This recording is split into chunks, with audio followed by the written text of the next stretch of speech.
They came for him on a Tuesday evening, when the spaghetti water had just started to hiss, and the TV murmured low in the living room, the hour when houses soften, and the day forgets to be cruel. A single knock, and 3 officers in Navy windbreakers. On the porch, rain freckling their shoulders, and a 4th with a body camera blinking red. Daniel Carter? The tall one asked, though the cuffs were already out, though everything about their faces said the answer didn't matter. How fast can a life be mislabeled? How many details does it take to turn a father into a suspect? 1 gray truck, 1 old limp, 1 panicked description? And when a door closes behind you with the sound of a final period, who will bother to read the sentence again? Daniel's 9-year-old Lily stood in socks on the kitchen tile, a wooden spoon still in her hand, marinara dripping in a constellation on the floor. "Dad?" she whispered, not with fear at first, but with confusion, the way a child asks when the universe suddenly changes a rule without warning. Daniel's mind tried to separate into compartments like a toolbox. 1 part cataloged badge, numbers, belt placements, the smell of wet nylon. Another part fixated on the burner he hadn't turned off. A 3rd tried to remember the last thing he'd said to Lily, "Do your math sheet before dessert," and whether it was good enough for a last thing. "Please," he said to the tall officer, instinct more than strategy, "let me call my sister. She can come sit with my kid." The officer's mouth tightened into a shape that might have been sympathy in a kinder world. "You can make calls." "At intake," he said, and Daniel looked at Lily and nodded like an actor playing a father who knew what he was doing. The metal clicked, a sound the brain understands, even if you've only ever heard it in movies, and they walked him past the pot hissing on the stove. The water would boil away. The pan would scorch. The house would smell like something broken. For days. These are the things you think about when your life ends without dying. You think about sauce on the floor, and a burner you didn't turn off, and a door that suddenly has 2 meanings. The one that keeps weather out, and the one that keeps you in. Down at intake, the fluorescent light had the same color as every fluorescent light in America, and the bench was the same hardness. And the questions were the same questions said by people who could say them in their sleep. Name, date of birth, any medical conditions, any tattoos. "No tattoos," Daniel said, and the officer didn't even look up. They took his belt and his shoelaces and slid his phone into a clear bag with a white sticker and a number that somehow replaced his name. A cold camera flash popped. He had. The absurd thought that he should have shaved that morning. They rolled his fingers on a smudged glass pad. "Left leg injury?" the nurse asked, glancing at the file. "Warehouse accident," he said. "Years ago." She circled something. The tall officer reappeared with a clipboard. "You're under arrest for aggravated robbery and assault at Martin's Corner Mart. You have the right to remain silent." The words turned into a humming that sounded like the fluorescent buzzing, and then the humming turned into Lily's voice in his head saying, "How do you do a remainder again? And can we have garlic bread too? And can you watch my cartwheel, Dad? Just once?" He signed something because a pen was poised where his name was supposed to go. They put a phone on a counter and said he could make a call. He called his sister first. "I'm already at your place," Maya said on the 2nd ring, breathless. "I'm with Lily. I turned off the stove. I put the pan outside. She's on the couch. She asked if you're okay."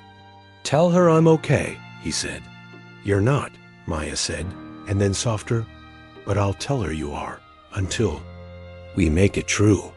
The public defender met him at 8 the next morning, across a scarred plastic table under a light that made him look both young and old.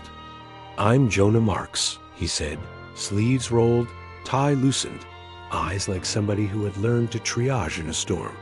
He slid a folder across. "They think they've got you cold." Traffic camera caught a gray pickup with a dented tailgate. A block away, clerk says the guy had a hitch in his step. Part of a plate matches yours. You drive a gray F-150. You limp a little. Daniel swallowed. So does half my shift. And gray trucks outnumber cattle on Route 9. Jonah didn't smile. I know, but juries like shapes. They see a shape and call it a match. He flicked to a page. Where were you between 8 and 9? Home, Daniel said. Spaghetti. Night. Lily had math. We FaceTimed Mom at 8:15. Maya dropped Lily at 7:30. I was in the kitchen. I didn't leave. Jonah wrote, then underlined, then wrote again, like a man trying to bail water with a teaspoon. We'll pull FaceTime logs. We'll hit up neighbors for doorbells. We'll subpoena the original traffic cam file. Not the printed, still they'll wave like gospel. If we can, we'll check the store's DVR. Clerks described a cheap knit. Mask and here. He traced a line with his finger. Says when the sleeve rode up, he saw a triangle on the wrist. You have any ink? Needles and I are not friends, Daniel said. That's a no. Jonah nodded once, as if he'd been handed a corner piece of a puzzle that might someday hold together. Okay, we're going to need time, and the state's going to try to starve us of it. Don't talk to anybody in here about your case. If somebody asks, you say, talk to my lawyer. If a guard asks, you say, talk to my lawyer. He lifted the pen again, then set it down like it weighed more than it. Should. One more thing. The clerk says the robber smelled like oil. Daniel blinked. I operate a forklift. I shower.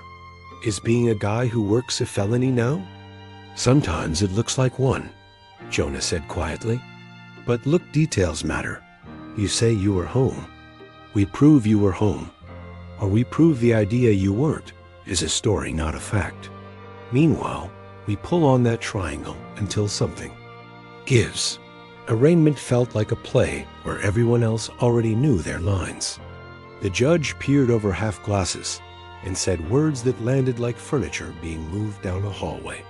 Community risk, severity of offense, bond denied. Jonah argued family ties and a steady job and a kid who needed a father. The judge quoted policy. The gavel clicked like a switch on a machine that runs whether you feed it electricity or not. Daniel didn't look at the reporters. He looked at the second row and found Maya with an arm around Lily. He didn't wave. He didn't want Lily to see his hands shake. The jail taught him a new calendar in 3 days. Breakfast trays were sunrise and count was noon, and the guards' boots were thunder at night. He learned the names of the men he slept 20 feet from without asking their names. He learned who snored and who sang and who prayed and who tried to do all three. He learned to tuck his fear under his ribs like a wallet because flashing it around only invited problems. He made one friend anyway, because sometimes friendship shows up uninvited. Raymond had 3 kids and a parole violation he swore he didn't earn. He slid Daniel an apple once and nodded at the bruise on it. Good men make it through with small things, he said. You got a small thing you hang on to? Lily, Daniel said. Good, Raymond said. Then we fight like that matters. Outside, Maya turned into an engine. She gathered neighbors for statements. Mr. Foskey across the street handed over doorbell footage that showed Daniel's porch light on at 8:34 and off at 9:12 with no silhouette crossing the camera's cone. They'll say you slipped by the side gate hugging the house, Jonah warned, and Daniel wondered if the law came with a manual of ways to explain away the truth. Maya set up a legal fund that made Daniel cringe and then cry when he saw that. A dozen guys from the loading dock tossed in $20 each with notes like, for Lily's dad and get home. She printed a timeline and taped it above her sink next to Lily's spelling words. On the second night, Jonah came back with discovery.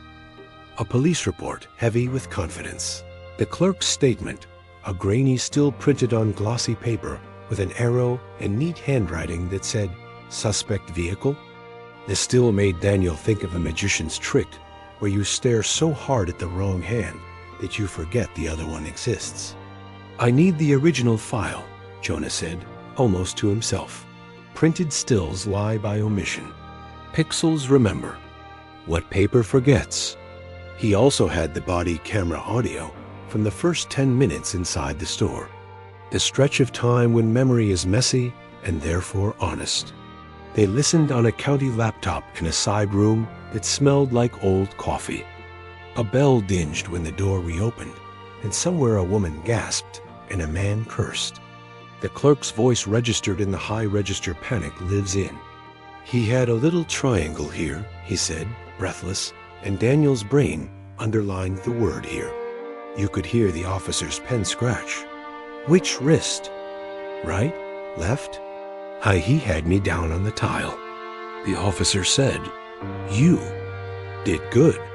The way people say it when the truth is they wish they'd been there sooner. In the background, a voice muttered, "Gray Ford, dented tail." Another voice said, "Plate 7NY something." Another asked, "Limp?" And the clerk said, "Yeah, left foot." Like it hurt. Daniel's leg throbbed at the mention, the phantom ache a storm front remembers. Jonah closed the file and tapped the table with his knuckle once. A quiet gavel. "We need to find the man with a triangle and a limp," he said. "And we need to teach the camera how to tell the truth." The camera truth came slower than any of them wanted. The city's traffic cam vendor required a formal request. The formal request required a judge who liked defense lawyers. Jonah gambled on a magistrate known for bad coffee and good instincts. 2 days later, Jonah slid a thumb drive across, and a grin he hadn't earned yet. "Watch," he said, and Priya, the IT friend he wasn't supposed to have, but who owed him a favor, paused a frame and zoomed 2 clicks and froze a red square around the truck's tailgate. "Your tape is on the right," Jonah said. "This tape is on the left." Daniel stared until the 2 halves of the image stopped arguing in his head. "Not me," he said. "Not you," Jonah said, and then, because nothing in court is ever one brick, he added, "We'll need foundation. We'll need your truck and photos. We'll need an expert to say rotation and compression didn't flip the image." But yes, that's daylight. He told Maya to photograph the truck from 6 angles under a streetlight. To print the photo where the cracked taillight tape looked like a flag. He told her to save the receipt from the AutoZone, where Daniel had bought red tape a year ago, and stuck it with a thumb he'd sliced on a broken mason jar. Maya had it in a shoebox. She seemed to have everything in a shoebox, including the Mother's Day card from Lily, with a lopsided heart that read, "Dad, you're my favorite chef." The prosecutor gave a statement on the courthouse steps that sounded like it had been written before the arrest and would be read the same way for 100 defendants. "We are confident in our case. We believe the evidence will show guilt beyond a reasonable doubt." The local paper ran Daniel's mugshot next to a photo scraped from Facebook of him at a park with Lily on his shoulders. The caption used the word allegedly, which in print is cautious and in comments becomes a wink. Daniel stopped reading the comments after 10 minutes. Because cruelty is a hobby, some people practice the way other people practice piano. Inside, time turned to soup. He learned the rhythm of count and the rhythm of his own thoughts, which liked to loop around the same landmarks. The dent in the tailgate, the burner on the stove, Lily's spoon on the floor, the word triangle said, in a stranger's voice. He wrote Lily letters about boring things. How many sit-ups he could do now, the crossword clues another man taught him, the way the light hit the far wall at exactly 3:30 like a stage cue. He did not write about fear. Fear didn't belong in Lily's world any more than handcuffs belonged on a father's wrists. One afternoon, when the tear was quieter than usual, and the echo died in the vents, and even the fluorescent hum receded, Daniel asked himself the questions he knew a narrator would ask if his life were a documentary. What happens when the person who did this to you is just a shadow in a camera and a rumor with a name? What happens when the system that should sort truth from lies decides it prefers a clean story to a messy one? What happens when the only thing that separates you from a prison sentence is a triangle near a stranger's thumb and a piece of red tape on the wrong taillight? He did not know the answers yet. He only knew that stories told wrong can stick to your skin like oil, and the only way to get them off is to scrub with facts until your hands ache. He closed his eyes and pictured the path Jonah kept describing, a path a jury could walk without tripping.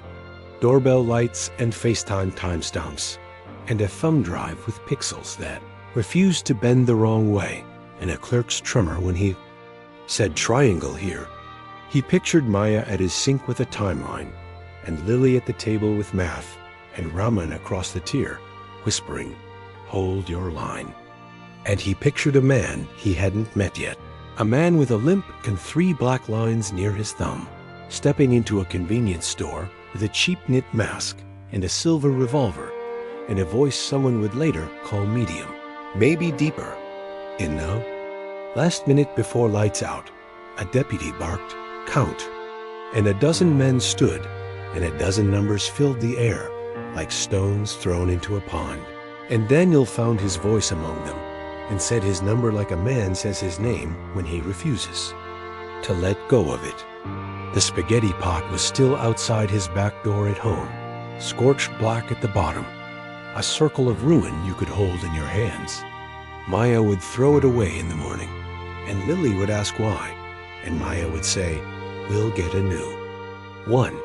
And Lily would ask if pasta night still counts without the old pan.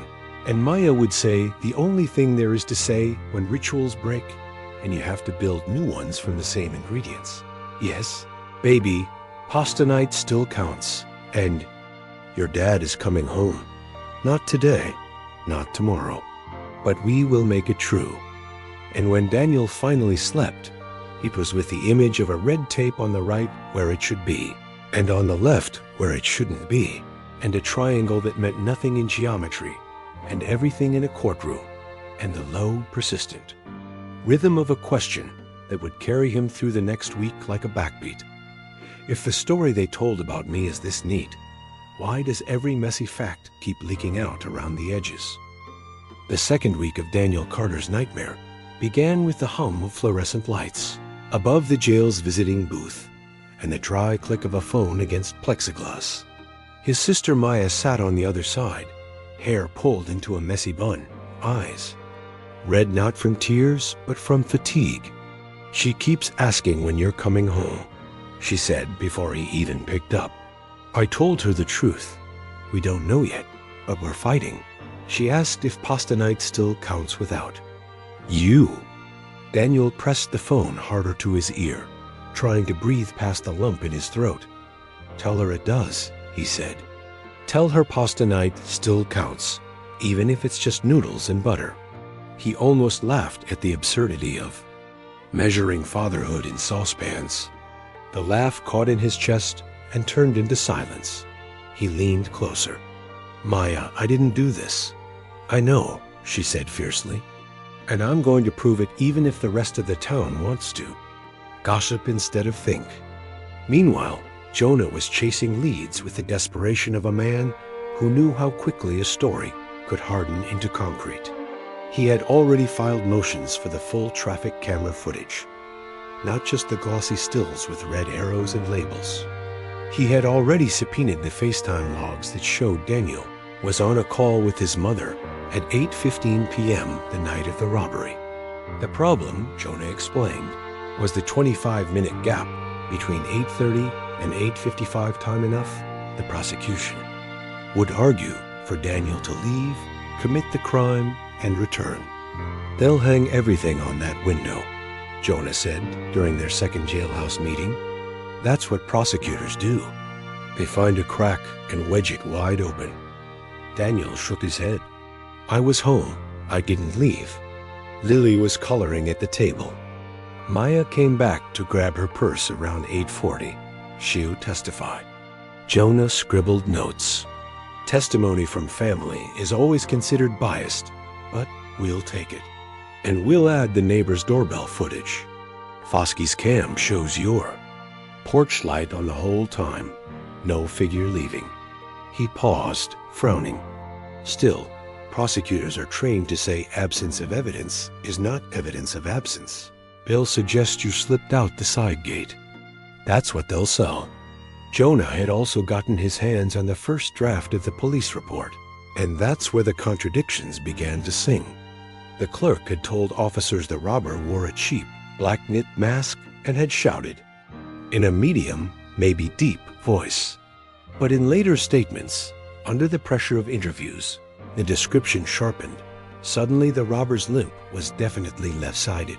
Suddenly his build was definitely stocky, like the guy who buys oil filters every week. Jonah tapped the notes with a pen. This is what happens when memory gets massaged.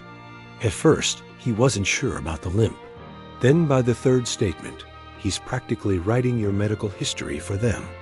Daniel's leg ached, just listening. I limp, sure, but not like a cartoon villain. Jonah leaned back. That triangle detail bothers me. The clerk saw a triangle on the wrist when the sleeve rode up. 3 lines like a wedge. You don't have ink. That's a start. On the outside, Maya was turning herself into a one-woman research unit. She pulled up Daniel's AutoZone receipts, proving he'd bought red tape for his taillight a year ago and stuck it on the right side. She photographed the truck in 6 different lighting conditions, printing images with a cracked taillight. Tape shone like a flag. She even found a neighbor who swore they'd seen another gray truck, dented, parked illegally near a bus stop on the night in question. It wasn't Dan's, the neighbor insisted. The tape was on the other side. But memory is fragile currency, and Maya knew the prosecutor would treat it as counterfeit. Daniel's daughter Lily, meanwhile, became the collateral damage no one in the system cared about. Kids at school whispered that her dad was a robber, that he beat someone with a gun, that maybe she was just like him. She came home crying, clutching her backpack straps until her knuckles turned white. Maya comforted her as best she could, telling her over and over that her dad was innocent, that sometimes the world gets it wrong. Lily asked the questions kids shouldn't have to ask. If Dad didn't do it, why is he locked up? If the police are supposed to catch bad guys, why did they take the good guy? Maya had no answer that didn't feel like a betrayal of Lily's need for certainty. Back in the jail, Daniel made a friend in Raman, the inmate who seemed to understand the rhythms of injustice better than anyone else. Raymond told him, cases like yours, they don't care about truth, man. They care about closure. Some boss wants a file closed, and you look enough like the picture to make it neat. He tapped his temple. That triangle, though, that's your hope. You find the arm it belongs to, you walk out. Jonah's investigator finally came back with a photo taken outside a grimy bar 2 towns over. A man named Corey Pike, 31, with a reputation for petty theft and big talk, was lighting a cigarette. His jacket sleeve had slid back just enough to reveal 3 black lines tattooed near his thumb, forming a crude triangle. He also limped when he shifted weight from one leg to another. Jonah didn't show Daniel the photo at first, not wanting to dangle hope. But when he finally did, Daniel stared at it like a man staring at a ghost who stole his skin. That's him, Daniel whispered. That's the triangle. The next day, Jonah filed a motion to compel police to release interview notes regarding other suspects. The prosecutor objected, claiming there were no other viable suspects. But Jonah had already found whispers in the body cam audio in. Officer muttering, "Come on, Pike," in the background when they first arrived on scene. Jonah presented it to the judge. If officers were aware of another individual with a limp and distinctive tattoo near the crime scene, and they failed to follow up, That's exculpatory. The judge frowned, but allowed the request. Suddenly, the state's airtight. Case looked less like steel and more like patched drywall dot, but none of it guaranteed freedom. In jail, Daniel still counted the hours, still lay awake at night, staring at the ceiling and imagining Lily's voice, asking if pasta night still counted. He replayed every moment of the arrest, the sauce dripping on the floor, the click of cuffs, the officer's tight mouth. He thought about how quickly a reputation could rot one headline, one mugshot, and the town that once asked him for favors now crossed the street when they saw Maya and Lily at the grocery store. He thought about the triangle on Corey Pike's hand and whether truth could ever outshout a story once the story took root. Jonah told him, "We're getting traction." The camera file shows the truck at 8:45 had the tape on the left side. Yours is on the right. That's daylight, Dan. It doesn't prove innocence by itself, but it tears a hole in their picture. And with Pike, with that tattoo, we're building a path the jury can walk. Daniel held on to that like a lifeline, even as fear gnawed at the edges, because he knew that in court, daylight wasn't always enough. Sometimes juries preferred shadows, and so week 2 ended the way week 1 had Daniel in a cell, Maya fighting outside, Jonah digging, Lily asking questions no child should have to ask. But somewhere in the mess, there was a triangle. Somewhere, in the noise, there was a voice on a tape whispering a name. And Daniel promised himself that until the world recognized the truth, he would hold his line. Because if he broke, the story won. And if the story won, pasta night would never count. Again, Maya Carter discovered that fighting for her brother's freedom required becoming a full-time soldier in a war she had never trained for. She woke up before dawn to get Lily ready for school, packed lunches with hands that trembled from two, much coffee and not enough sleep, then opened her laptop at the kitchen table to sift through documents she had no business understanding. Her search history turned into a chaotic string: how to subpoena traffic cam footage, false eyewitness testimony rate, tattoo triangle gang symbol. She was not a lawyer. She was not even sure if she could still be called a sister. In the same way, because sisters bake birthday cakes, not draft affidavits. But she did it because there was no one else who would. Lily padded in one morning, hair still tangled from sleep, clutching the stuffed rabbit her father had given her. "Auntie," she asked, voice small, "why do the kids at school say dads?" "A criminal?" Maya froze, fingers still on the keyboard. She wanted to say, because kids repeat what adults mutter at dinner tables, because people are addicted to neat stories, because fear makes cowards into judges. Instead, she said, because they don't know the truth. "But we do." Lily frowned. "Then why don't the police know it too?" Maya had no answer that wouldn't turn her into a liar. She reached out and pulled the girl close, pressing, her cheek to the crown of Lily's head. "We're going to fix it. Your dad's going to come home. That's the truth I know." Inside the jail, Daniel was learning survival rules whispered by men who had been there longer.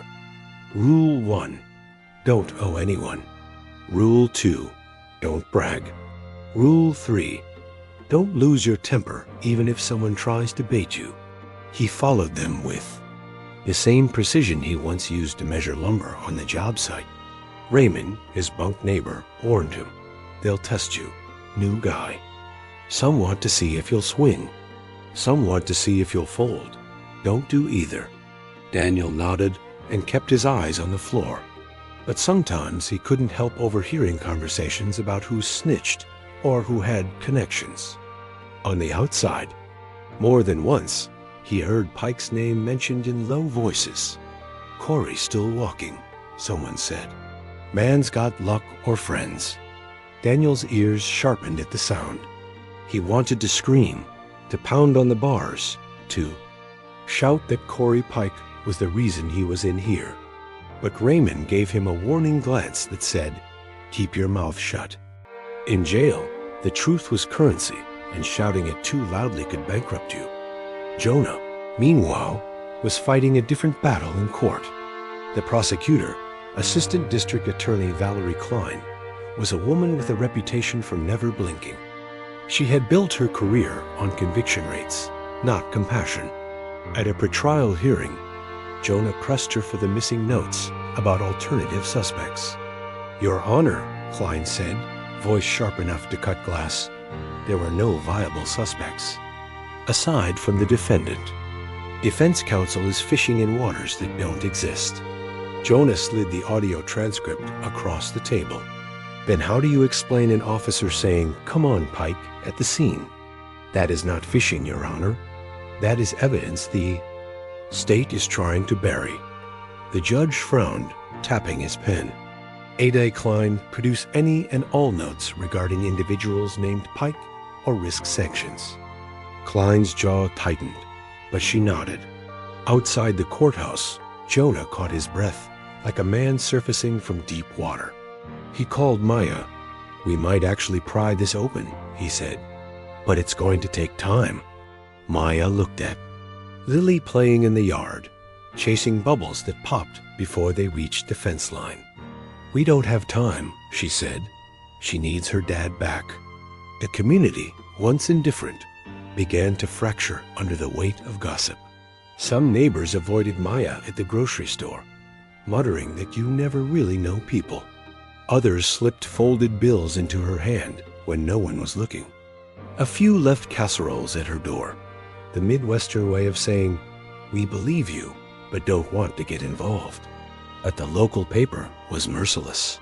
They printed Daniel's mugshot every other week, pairing it with ominous headlines like, "Gray truck tied to robbery and community still reeling." The comments section boiled with venom. Always the quiet ones.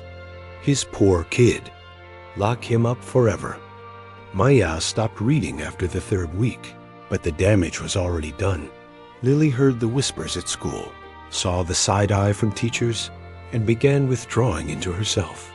She stopped drawing rainbows and started sketching locked doors. Jonah visited Daniel again, this time bringing good news and bad. The good, the raw traffic cam footage clearly showed that the suspect truck had tape on the left taillight.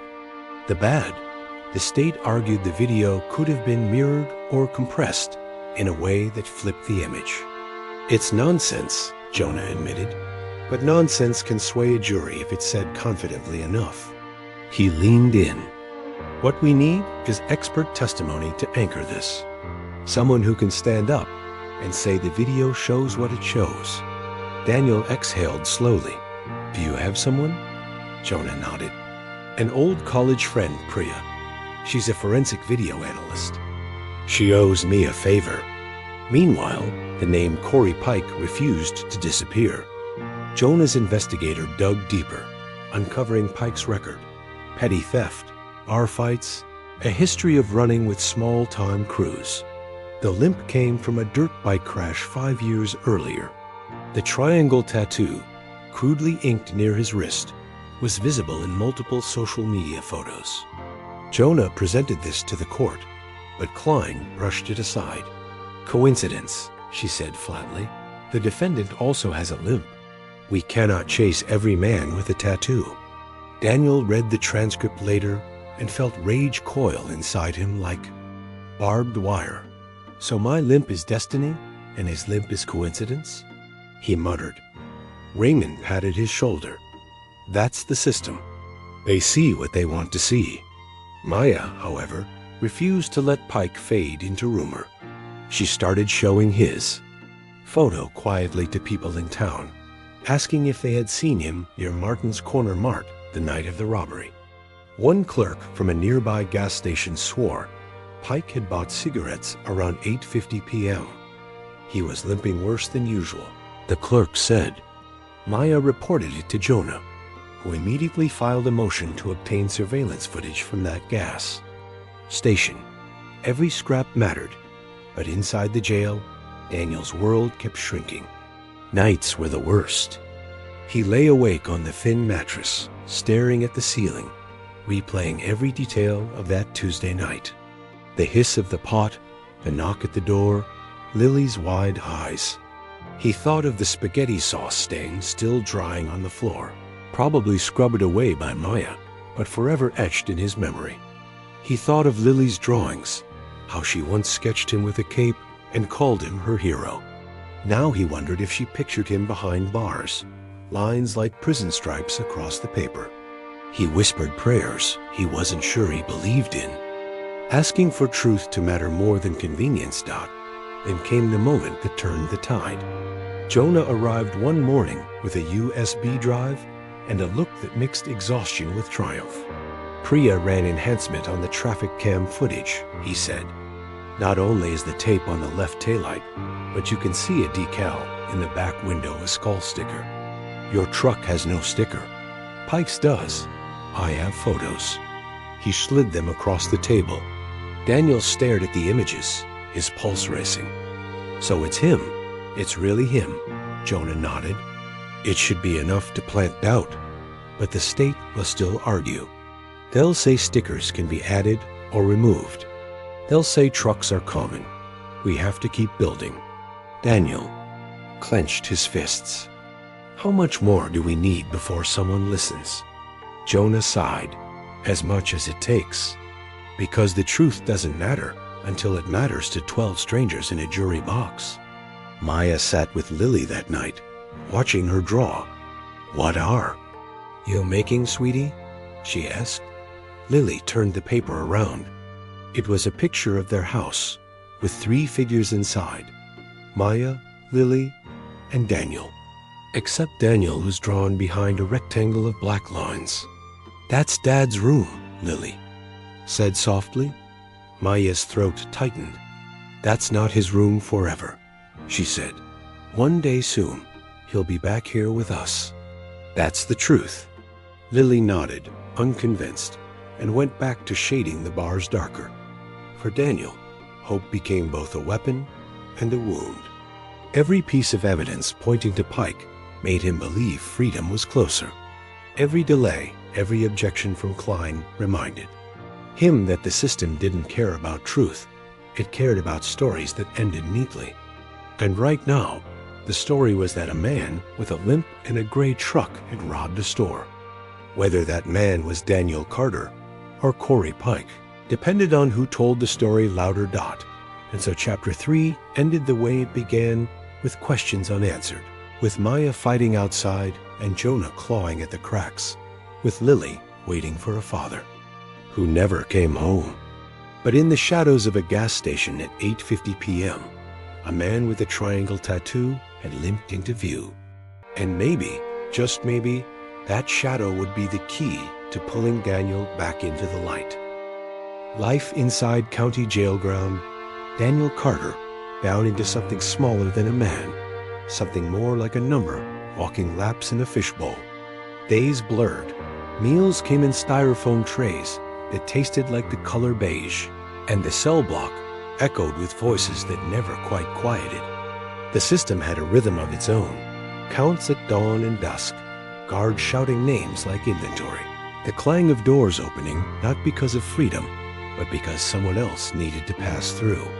Daniel tried to follow Raymond's rules. Don't brag, don't break. But some nights his chest ached so badly with the thought of Lily sitting at Maya's kitchen table that he thought he might implode. He wrote letters he never mailed, full of sentences like, I miss your cartwheels, and pasta night still counts. Letters that would only make her cry if she saw them. He stuffed them into the thin mattress, as if the act of writing alone could keep him tethered to the world outside. Outside, Maya was fighting exhaustion like it was a second trial. Between working overtime at her job, picking Lily up from school, cooking, cleaning, and fielding reporters' questions she never wanted to answer, she had become the unofficial spokesperson for Daniel's innocence. She had taped photos of Daniel to her fridge, notes and arrows scribbled across them like evidence boards in a detective show. She printed out the gas station clerk's statement about seeing Pike limping around 8:50 p.m., and she pinned it to her wall. She played the grainy body cam audio on loop at night until she could hear every breath, every background word, until she was certain the voice, muttering, "Come on, Pike," was a ghost that wouldn't leave her house. And yet, despite her fire, she was fraying. At Lily's school, one teacher asked with polite sympathy if Lily needed counseling, her tone dripping with the suggestion that Daniel was guilty. At the grocery store, a neighbor she'd known for 10 years turned the cart down another aisle to avoid her. The loneliness felt like a punishment she hadn't earned. Jonah Marks, for his part, was trying to build a case with the patience of a man stacking matchsticks in a windstorm. He had lined up Priya, the forensic video analyst, to testify about the left side taillight tape and the skull sticker on Pike's truck. He had also tracked down the gas station footage that showed Pike buying cigarettes near the time of the robbery, limping visibly. But every motion he filed was met with Ada Klein's stone wall. She argued that the footage was inconclusive, that tattoos were not distinctive, that Pike was irrelevant to the charges. In court, she delivered her lines with the crispness of someone who had rehearsed them in the mirror. "Your Honor," she said during one heated hearing, "we cannot chase every tattooed man with a limp across this county. The state's case remains strong. The defendant's own vehicle matches the description. The defendant himself has a limp. The victim identified his build. This is not coincidence. This is culpability." Jonah rose, eyes blazing. "And yet, the truck in the footage has tape on the left taillight. Mr. Carter's is on the right. The truck in the footage has a skull decal. Mr. Carter's does not. The robber was noted to have a tattoo. Mr. Carter has none. How many differences do we need before the state admits they're pushing a square peg into a round hole?" The judge, caught between caution and conscience, allowed the evidence but warned Jonah, "You'll need more than differences. You'll need certainty." Certainty, Daniel thought later, was the most expensive currency in America got in jail. Whispers about Pike began to grow. A few inmates mentioned his name when talking about hustles on the outside. "Guy's sloppy, but slippery," one said. "Should have been locked up years ago." Daniel bit his tongue until it bled. If Pike was so notorious, why was he free while Daniel was caged? He pressed his fists into the mattress at night and pictured the triangle tattoo, the limp, the skull sticker, each one a nail in the coffin of the state's narrative. But nails don't hammer themselves, and the jury wouldn't see what the system didn't want them to see. Maya's determination began to clash with her fear. One night after putting Lily to bed, she sat on the couch staring at the wall, exhaustion flooding her. The TV played muted true crime reruns, stories of men who swore they were innocent, and sometimes weren't. She whispered to herself, "What if I'm wrong? What if he did it?" The thought vanished as soon as it appeared, chased away by the image of her brother flipping pancakes for Lily, fixing her sink without being asked, working double shifts to keep the mortgage afloat. She knew him. She knew his heart. But the seed of doubt, planted by neighbors, headlines, and the weight of the state, gnawed at her.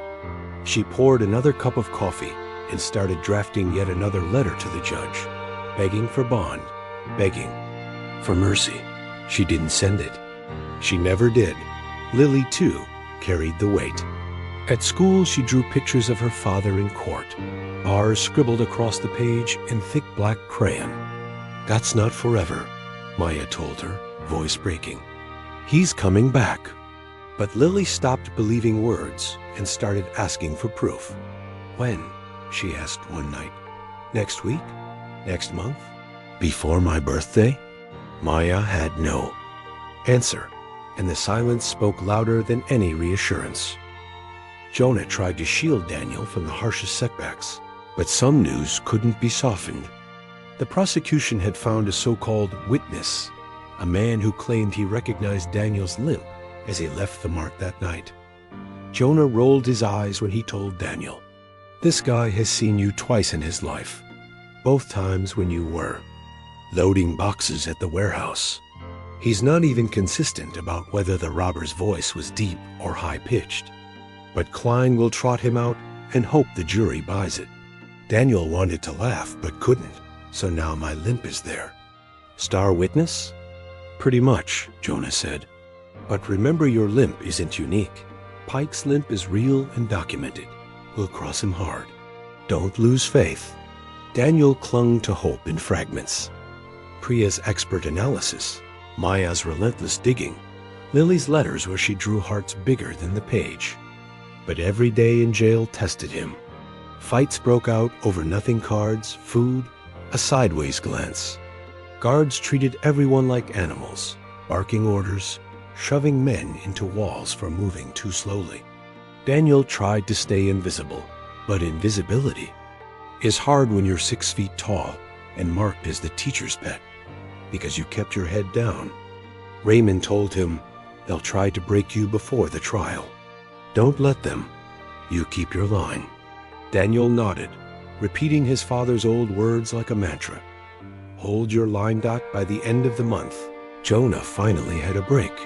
The enhanced gas station video not only showed Pike buying cigarettes, but also captured the reflection of his truck in the glass door. The same dent, the same skull decal, the tape on the left taillight. It was damning. Jonah grinned when he showed Daniel. "This isn't just daylight, Dan. This is the sun. Now we just need to get a jury to see it." Daniel stared at the screen, pulse hammering. "So I get to go home?" Jonah's smile faded. "Not yet. The state won't fold. Klein won't let go of her win. We're going to trial. But now, we've got firepower." Outside, Maya tucked Lily into bed with a whispered promise. "Dad's coming home." Inside, Daniel lay awake on a thin mattress, whispering the same words to himself. Between them, Jonah built a bridge out of evidence, shaky and fragile, but real. And in the shadows of the county, Corey Pike lit another cigarette, triangle tattoo. Flashing in the neon glow, free for now, but no longer invisible. By the 5th week of Daniel Carter's confinement, hope had become something dangerous, too much of it, and you could break when reality slammed the door shut again.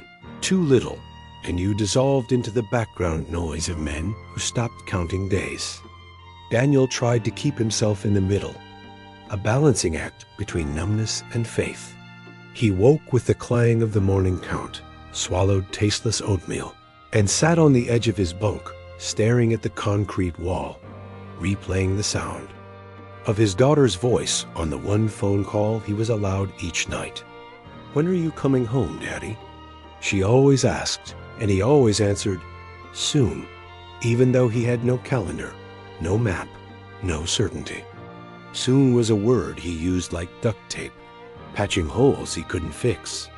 Inside, Raymond warned him, "Don't let the waiting chew you alive. These walls eat men who stare too far ahead. Focus on what's right in front of you." But what was right in front of Daniel wasn't freedom. It was a system designed to wear him down until he accepted the story it wanted to tell. On the outside, Maya was discovering that evidence had a way of disappearing when it didn't fit the narrative. She had filed requests for full police reports through Jonah, hoping to uncover inconsistencies. When the documents arrived, pages were missing, whole sections blacked out. Redacted for security, the state claimed.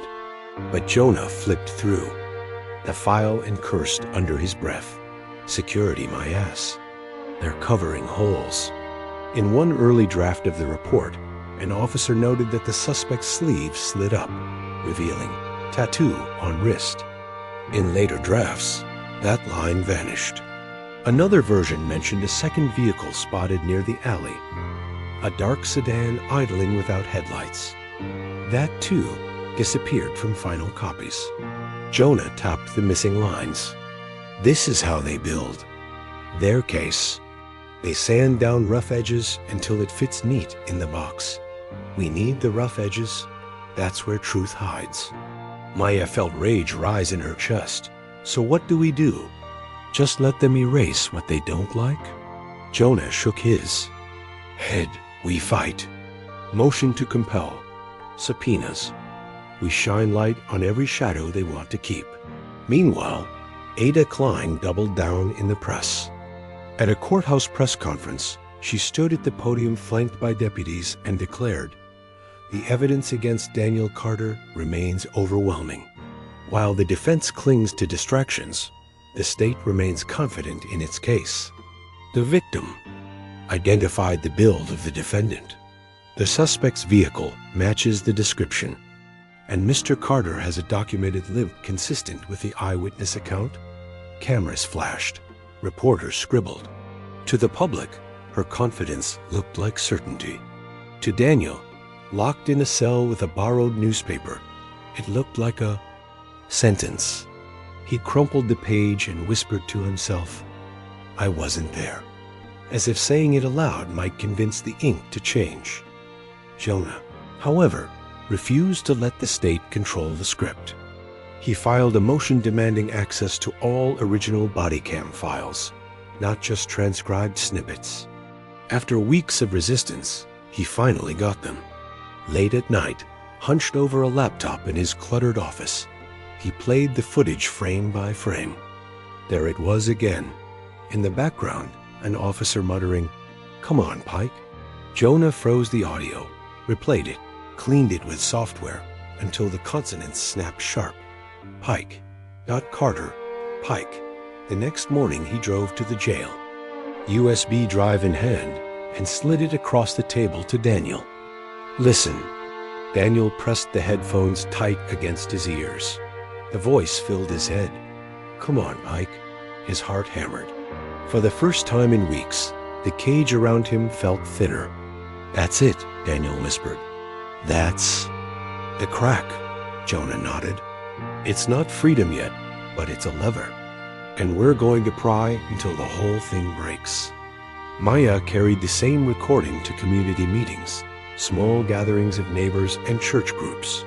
Some believed her, nodding, murmuring that the system sometimes got it wrong. Others folded their arms, skeptical. "If he's innocent," one man said bluntly, "why did the cops arrest him in the first place?" Maya bit her tongue so hard it bled. She wanted to scream, because it's easier to arrest the man with the limp in the gray truck than to chase the ghost with the tattoo. Instead, she smiled tightly and said, "Because mistakes happen, and if we don't hold them accountable, they'll keep happening." She went home that night exhausted but more determined. Lily asked if Dad was coming home soon. Maya hugged her and said, "Yes, baby, we're closer." Inside, Daniel had his own battles. A fight broke out in the common area, a two men shoving, fists flying, guards storming in with batons. Daniel stayed back, pressed against the wall, but one guard shoved him anyway, barking, "Hands where I can see them." For a moment, Daniel thought about swinging back, about letting the rage that lived in his chest explode. But Raymond's voice cut through. "Don't. They want you to crack. You're not here forever. You hold your line." Daniel raised his hands and stayed still. Later that night, lying on his bunk, he realized how close he had come to losing everything. One wrong move, one charge inside, and the state would paint him not just as a robber, but as violent, uncontrollable. They wanted him to fit the box. He refused to step inside.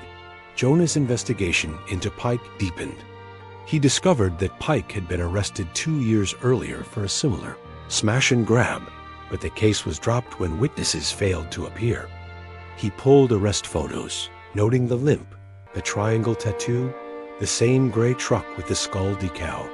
He compiled it all into a binder thick enough to stop a bullet. But when he presented it in court, Klein objected. Irrelevant. Prior bad. Acts cannot substitute for evidence of the crime in question. The judge allowed some, but not all. Jonah fumed afterward. They'll let the jury hear every bad thing about you, Dan, your limp, your truck, your job smelling like oil. But Pike's history? That's off limits unless we thread the needle just right. That's the game. Daniel pressed his palms to the table. So what do? Jonah leaned forward. We keep threading. We make the needle big enough for the truth to fit through. At home, Maya found herself in darker places. Bills piled up. Lily's school called twice about her. Slipping grades. At night, when Lily was asleep, Maya sat on the floor of the bathroom and let herself cry for the first time in weeks. Quiet sobs that she swallowed before they woke the house.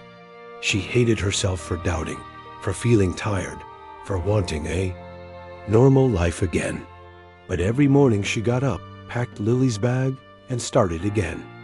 Because giving up meant Daniel would stay in that cell, and Lily would grow up thinking her father was a criminal.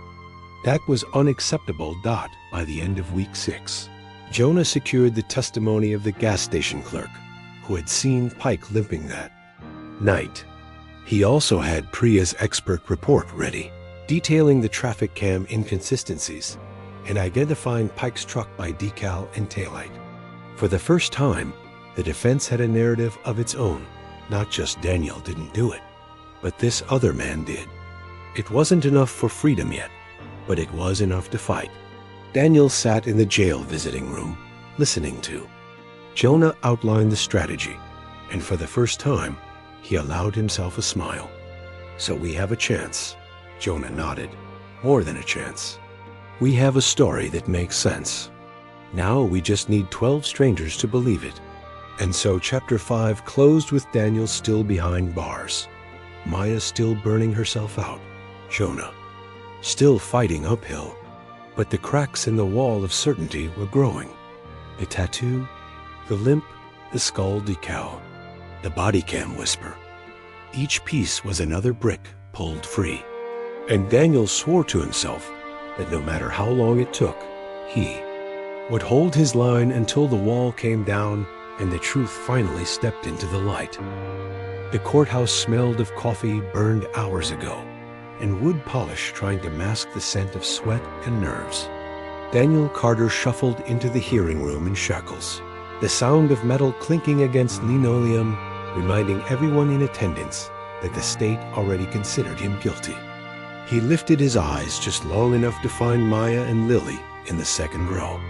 Maya nodded at him, her jaw tight, her eyes rimmed with fatigue, but blazing with determination. Lily clutched a stuffed rabbit to her chest, small fingers white around its ears. Daniel wanted to reach through the air and hold her, to reassure her with more than just the thin smile he forced across his face. But all he could do was sit and listen as the state recited a story that wasn't his. Valerie Klein opened with the same crisp efficiency that had made her a rising star in the prosecutor's office. The defendant, she began, was identified by a witness as the man leaving Martin's Corner Mart on the night of the robbery. He owns a gray truck matching the description. He has a limp consistent with the suspect. The evidence will show that Daniel Carter is guilty beyond a reasonable doubt. She made it sound like math, a simple equation where Daniel plus limp plus truck equaled guilt. Jonah leaned close to him at the defense table and whispered, "Equations can be rewritten. Let her draw her lines. We'll redraw them." The defense called their first small witness that day, a gas station clerk from 2 towns over. Nervous, he clutched the Bible too tightly, knuckles pale. "Do you recall seeing a man named Corey Pike the night of the robbery?" Jonah asked. The clerk nodded. "Yes, sir. Around 8:50. He came in limping bad. Bought smokes. Had that tattoo on his wrist. Triangle shape. Couldn't miss it." Klein rose like a viper. "Objection, Your Honor. This is irrelevant and speculative." The judge frowned. "Overruled for now. The jury will decide what's relevant." Klein glared at Jonah but sat down. Daniel felt a flicker of hope. It wasn't freedom yet, but it was air in lungs that had been drowning Dot inside the jail. That night, Daniel told Raman about the testimony. Someone finally said Pike's name out loud in court. Raymond grinned without humor. Good, but don't think the fight's over. The system hates to admit it's wrong. They'll dig their heels in deeper. He was right. 2 days later, Klein filed motions to exclude Pike entirely, arguing his name was being used to confuse the jury. She painted Jonah's case as smoke and mirrors, a desperate attempt to distract from the obvious guilt of the defendant. Jonah countered with the enhanced footage Priya had prepared, showing Pike's truck reflected in the gas station. Door, the skull decal, the left taillight tape, the limp. The judge ruled the jury could see it. Daniel sat in his cell that night, replaying the words in his head. The jury can see it. Hope again, fragile but undeniable. Meanwhile, Maya was breaking under the strain. Bills stacked on the counter, each stamped with red letters. Lily had nightmares, waking up screaming for her father, convinced he was being hurt. Maya sat by her bed, stroking her hair, whispering, "He's okay, baby. He's strong." But she knew she was lying. Daniel wasn't okay. He was barely holding on, and so was she. One afternoon, while picking Lily up from school, another parent muttered, "That's the girl whose dad's a robber."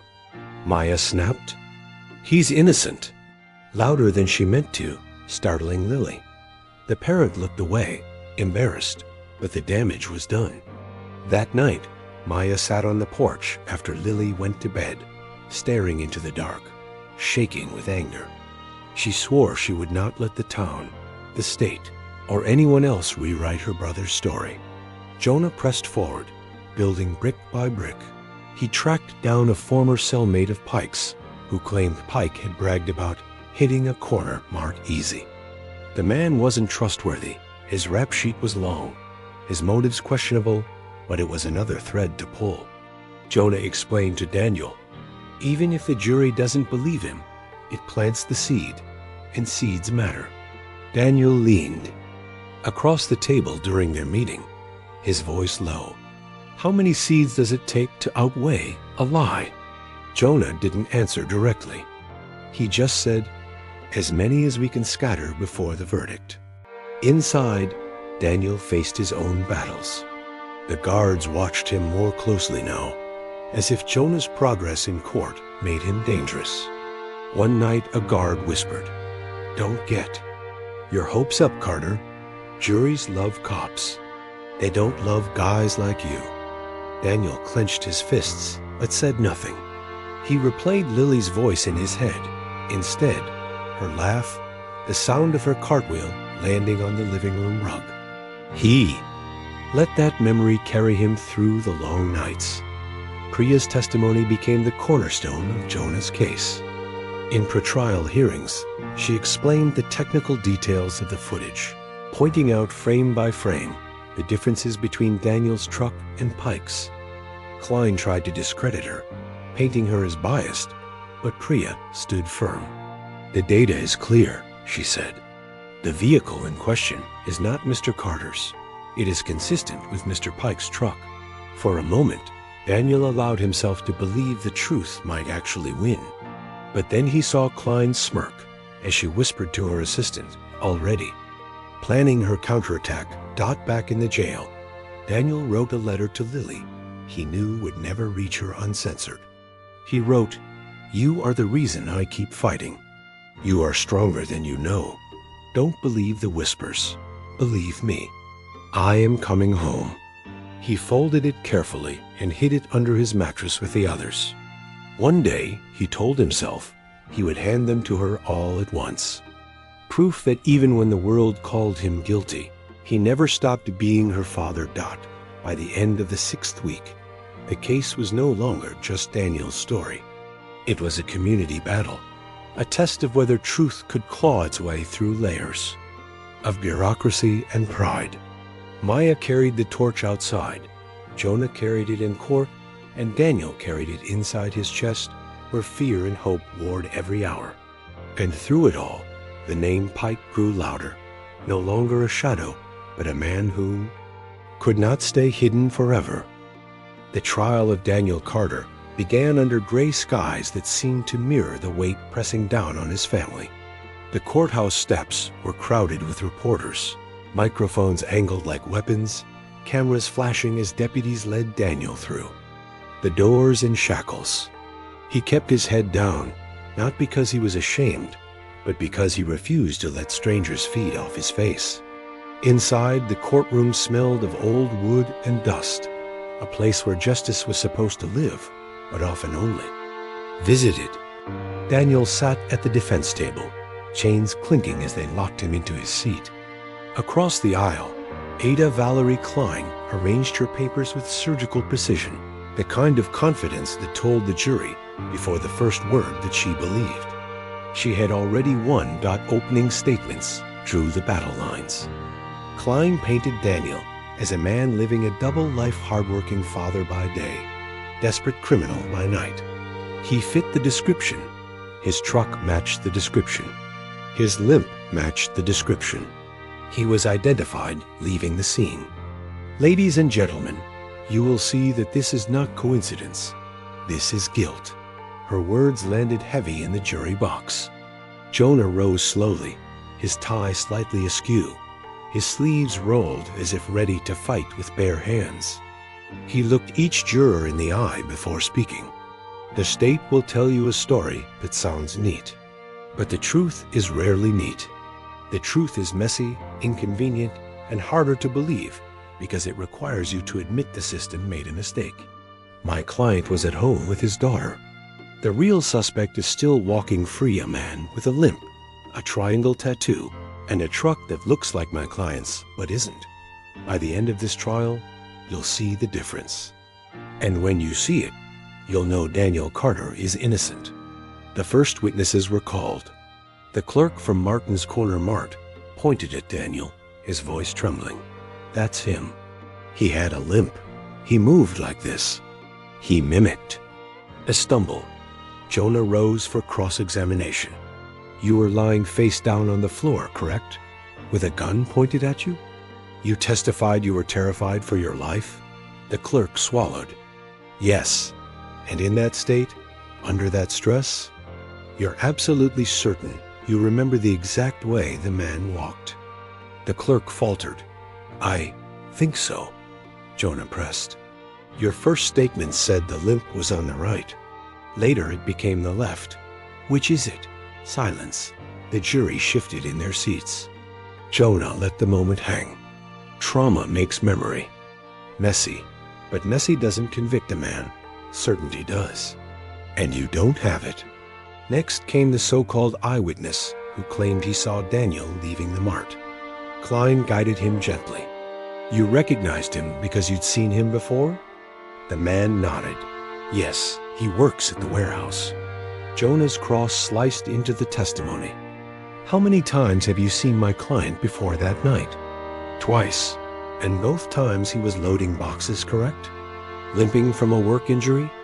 Yeah. Jonah stepped closer. So when you saw a figure at night, from a distance, under stress, you decided it must be the man you saw twice before. Not because you knew, but because it was familiar. Isn't that true? The man stammered. I guess, maybe. Jonah let the jury hear the uncertainty. He didn't need to shout. Doubt spoke loud enough. The defense then called Priya, the forensic analyst. She walked the jury through the traffic cam footage, frame by frame. Note the tape on the left taillight. Mr. Carter's is on the right. Note the skull decal on the window. Mr. Carter's truck has none. These are objective differences. Klein tried to rattle her. Isn't it true video can distort images? Priya didn't blink. Video can compress pixels. It cannot invent a skull decal where none exists. It cannot swap left and right unless intentionally mirrored, and there is no evidence of mirroring. Here, the jury leaned forward, watching as Priya froze the frame, showing Pike's truck reflected in the gas station door. A few jurors exchanged glances. Daniel saw it. Hope flickered, but Klein struck back hard, calling a police officer to testify about Daniel's suspicious behavior the night of his arrest. "He seemed nervous," the officer said. Jonah pounced. "Nervous? You mean the man was arrested in front of his daughter, handcuffed, and accused of a crime he didn't commit? Nervous isn't suspicious. Nervous is human." The officer bristled. Klein glared, but the damage was done. Maya and Lily sat through every word. Maya took furious notes, her pen scratching like a weapon. Lily sat quietly, clutching her rabbit, eyes wide. At recess, she whispered, "Auntie, they keep saying bad things about Dad. Will they believe the good things too?" Maya hugged her tightly. "Yes, baby, they'll see the truth." But inside, she wasn't sure. Juries didn't always see truth. Sometimes they only saw the neat story the state laid out for them. Inside the jail after court, Daniel collapsed on his bunk, exhausted. Raymond asked, "How'd it go?" Daniel whispered, "They heard Pike's name. They saw his truck. 4. The first time, I think they're listening." Raymond nodded. "Good, but don't think you're out yet. The state's like a cornered animal now. They'll fight dirty." And he was right. The next day, Klein revealed new evidence. A witness from Zenith, Pike's neighborhood, who swore Daniel had once been seen near Pike's hangouts. Jonah shredded the testimony on cross, revealing the man had been paid by the state for time and expenses. But the damage lingered. Doubt cuts both ways. As the week closed, Daniel sat in his cell staring at the ceiling. The trial was far from over, but for the first time, the wall of lies felt like it had cracks. He whispered Lily's name into the dark, promised himself he would walk out those doors free, and swore that if the jury failed him, he would find another way to prove the truth. Because he wasn't just fighting for himself anymore. He was fighting for a little girl who still believed pasta night counted, even if her dad wasn't home yet. The trial had moved past the stage of witnesses and into the crucible where stories collided. For days, the jury had been fed fragments, eyewitness recollections, shaky identifications, video stills frozen into certainty, tattoos glimpsed in, the dark and endless reminders that Daniel Carter's truck looked enough like the suspects to count. By now the jurors were weary, their expressions heavy, but the weight of decision pressed harder with each testimony. Daniel sat at the defense table in a borrowed suit, chains removed for the optics of fairness, though the deputies flanked him like a warning. His hands were folded, knuckles white, eyes fixed not on the prosecutor or even Jonah, but on the 12 strangers who held his future in their hands. Jonah called his last major witness, an investigator who had tracked Corey Pike's movements. On the night of the robbery, the man testified that Pike's phone pinged a tower near the gas station at 8:47 p.m. The data placed him in the vicinity, not Daniel. "It's not perfect," Jonah admitted to the jury, "but it's one more brick in the wall of doubt."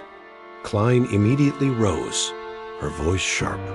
"Cell towers cover miles. To suggest the single ping places Pike at the crime scene is reckless. The only certainty is that the defendant was identified. That is what matters." Her words landed like a hammer. Jonah countered with quiet precision. "The only certainty is that someone with a limp and a triangle tattoo robbed the mart. My client has neither. Pike has both." Outside the courtroom, the pressure on Maya intensified. Reporters hounded her on the courthouse steps. "Do you believe your brother will be acquitted?" one shouted. She clenched her jaw and said firmly, "I believe the truth will come out." But inside, she wasn't sure. She spent nights pacing the kitchen, staring at stacks of unpaid bills, listening to Lily cry herself to sleep.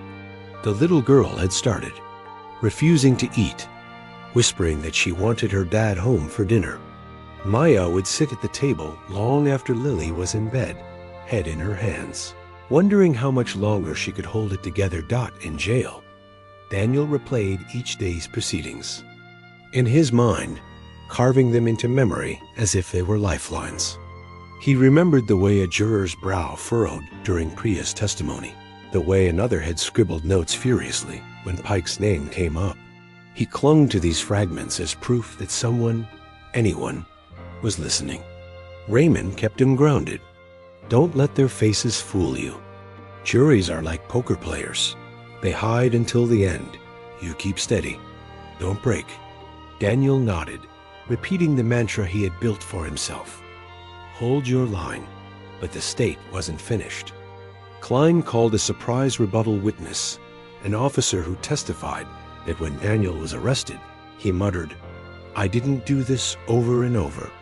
Guilty men protest, Klein told the jury. They rehearse innocence because they know.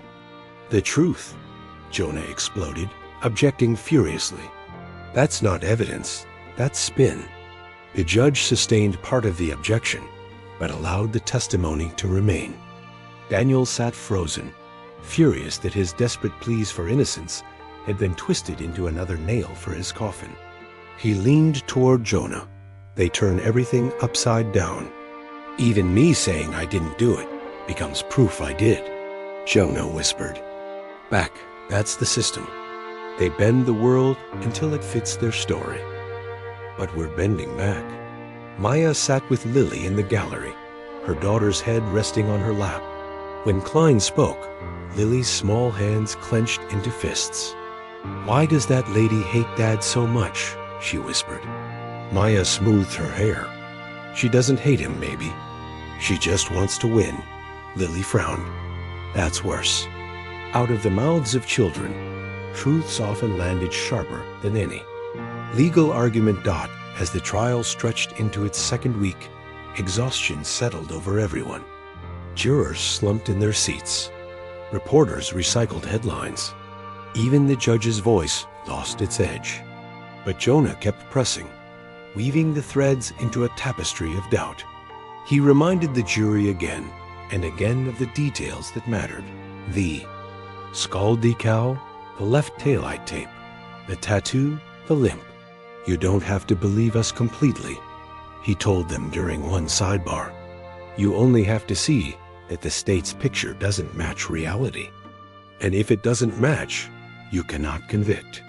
Daniel's nights grew longer, haunted by visions of both outcomes. In one, he walked free into the sunlight, Lily running into his arms, Maya crying with relief. In the other, he heard the word guilty echo across the courtroom, felt the gavel slam, saw Lily's face collapse. He prayed for the first outcome, but steeled himself for the second. Hope, Raymond told him, is the hardest thing to carry. But you carry it anyway. Then came the most shocking moment of the trial. Jonah, in a calculated gamble, called Pike himself as a witness. The courtroom buzzed when the man with the triangle tattoo took the stand, his limp visible as he walked. He smirked at Daniel as if the whole thing were a joke. Jonah's voice was steady. Mr. Pike, where were you the night of March 12th? Pike shrugged. Don't remember.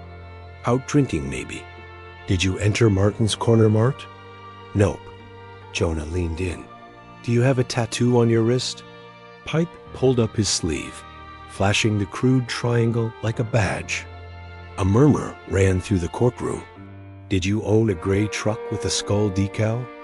Pike grinned. Lots of guys drive trucks. Stickers come and go. Klein objected, calling it harassment, but the image was already burned into the jury's minds. Jonah pressed harder, but Pike deflected, sneering, never outright confessing. Still, the effect was seismic. For the first time, the jury saw with their own eyes the man who fit the description better than Daniel ever had. That night, in his cell, Daniel lay awake replaying Pike's smirk. It terrified him, because it meant Pike still believed he would. walk free while Daniel took the fall. But it also gave him hope, because the jury had seen him too. They had seen the tattoo, the limp, the arrogance. They had seen the truth made flesh. By the end of chapter 8, the trial was no longer about one man's guilt or innocence. It had become a referendum on the system itself, whether it would cling to a story for the sake of pride or admit it had been wrong all along. Daniel whispered Lily's name into the darkness and swore he would hold his line until the very end, no matter what the verdict would bring. The final week of Daniel Carter's trial dawned heavy and electric, the kind of morning when even the air in the courthouse corridors felt charged with consequence. Every word had been spoken, every witness had taken the stand, every scrap of evidence had been wrung dry. Now only the closing arguments remained, the last attempt to convince 12 ordinary citizens that the story they believed in their hearts was the story they could live with on their consciences. Daniel sat at the defense table, hands clasped so tightly his knuckles were pale, eyes fixed forward.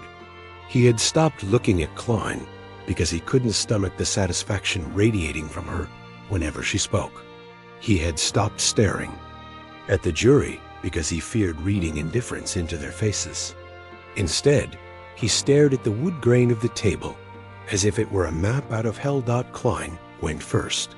She stood tall, a navy suit sharp as a blade, her voice steady, every syllable crafted like a nail, hammered into the jury's certainty. "Ladies and gentlemen, you have heard a lot of noise over the past weeks," she began. "Talk of tattoos, talk of other men, talk of irrelevant distractions meant to confuse you. But the facts remain simple. The defendant owns a gray truck that matches the description. The defendant walks with a limp consistent with the eyewitness account. The defendant was identified at the scene. These are the facts. Not speculation, not theories, facts. You do not need a perfect case. You need proof beyond a reasonable doubt. And the state has delivered it." She turned to Daniel briefly, then back to the jury. "Do not let smoke blind you. Do not let doubt be manufactured. Hold firm to the truth you have been shown. Daniel Carter is guilty." Her words echoed, crisp, logical, brutal. Daniel felt them like punches to the ribs. For a moment, he wondered if she was right, not that he had done it, but that stories mattered more than reality, that juries preferred the neatness of the state's box to the messines of truth. Jonah placed a hand on his arm, grounding him. "Wait for me," he whispered. When Jonah stood, it wasn't with Klein's polish, but with something raw, something human. His suit was slightly wrinkled, his tie loosened at the collar. He walked slowly to the jury box, stopping to look each juror in the eye. His voice wasn't loud at first. It didn't need to be. "Ladies and gentlemen, I want you to remember what you've seen with your own eyes. Not what the state wants you to believe, not what looks neat on paper, but what you saw in this courtroom." He clicked a remote, and the screen lit up with the enhanced traffic cam still. "This is the truck the robber drove. Tape on the left taillight. Skull decal in the window. My client's truck has tape on the right. My client's truck has no decal. This is not his truck. That is fact." He clicked again, showing Pike lifting his sleeve to reveal the crude triangle tattoo. "This is the tattoo the witness described. My client has no tattoo. That is fact." He leaned in, voice tightening. "The state wants you to believe coincidence piles on coincidence until it equals guilt. But coincidence piled on coincidence equals doubt. And doubt is the line the law draws to protect innocent men from cages." He paced slowly. "I cannot tell you Corey Pike confessed, because he didn't. Men like him rarely do. But I can tell you he fits the description in ways my client never has. And I can tell you this, while the state was busy fitting Daniel Carter into their story, Pike was out there, laughing, walking free, because it was easier to close the case on the man with the limp they knew and to chase the one they didn't. That is not justice. That is convenience. And convenience should never put a man in prison for life. His voice rose now, filling the room. Daniel Carter is a father. He was making dinner for his daughter when officers stormed his home. He was ripped from his child's arms, paraded in front of neighbors, and branded guilty before he ever saw this room. But you are not here to reward convenience. You are here to see truth, and truth does not point to him. He paused, eyes burning. You don't have to believe in miracles. You don't have to untangle every knot. You just have to see the holes. And when you see them, when you admit this case does not add up, there is only one verdict your conscience can carry home with you. Not guilty. The courtroom was silent when he finished, the air dense, as if everyone had forgotten how to breathe. Even Daniel felt the flicker of something he hadn't allowed himself in weeks, the possibility of freedom. The jury was dismissed.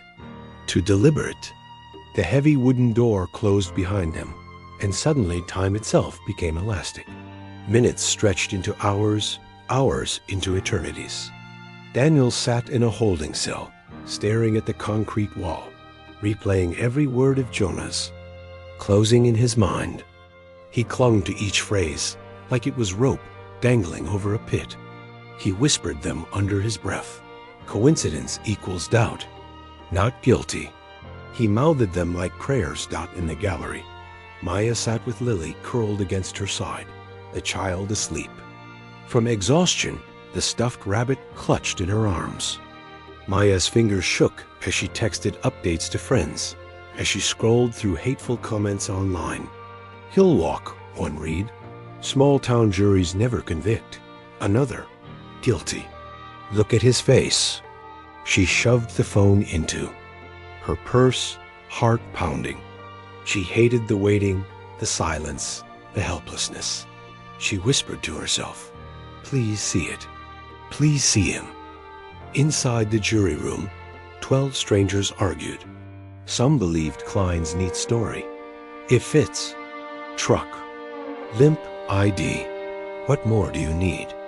Others couldn't shake what they saw with their own eyes. But the decal, the tattoo, that guy Pike, he looked guilty as hell. Voices rose, tempers flared. They pored over transcripts, replayed testimony, requested to see the footage again. Hours passed. Back in the jail cell, Daniel closed his eyes and imagined Lily's voice. He pictured her sitting at the kitchen table, swinging her legs, asking when he'd be home. He imagined answering, "Tomorrow."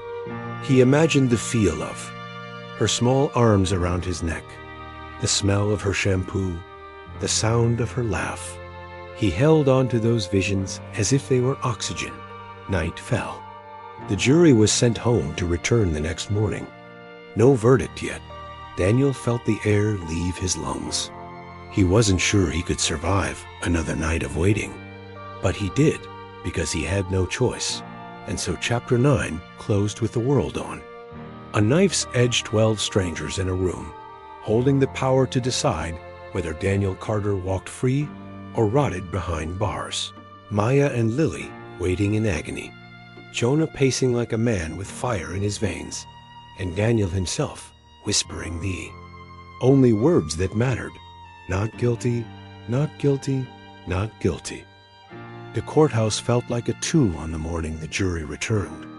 Gray light slanted through the tall windows, dust drifting in the beams as if time itself was holding its breath. Daniel Carter sat at the defense table in a suit borrowed from Jonah, his wrists finally free of shackles for the first time in weeks. His heart beat so hard, he thought it might shatter the thin veneer of composure he had built. He glanced at Maya and Lily in the gallery, Maya's face pale, but set with determination, Lily clutching her stuffed rabbit like it was armor. Raymond's words echoed in his head, "Don't break. Hold your line." But the line was fraying. Every second stretched into a lifetime as the bailiff announced the jury had reached a verdict. The jurors filed in, eyes unreadable masks. Daniel searched their faces, desperate for clues, but saw nothing but fatigue. The foreman handed the slip of paper to the judge, who unfolded it with deliberate slowness. The silence was suffocating. Daniel gripped the edge of the table, nails biting into the wood. He closed his eyes and thought of Lily's laugh, of pasta night, of promises whispered through the phone line. Then the words came. "We, the jury, find the defendant Daniel Carter." The pause was an execution. Not guilty. The words hit like thunder cracking open the sky. Daniel exhaled so violently he nearly collapsed.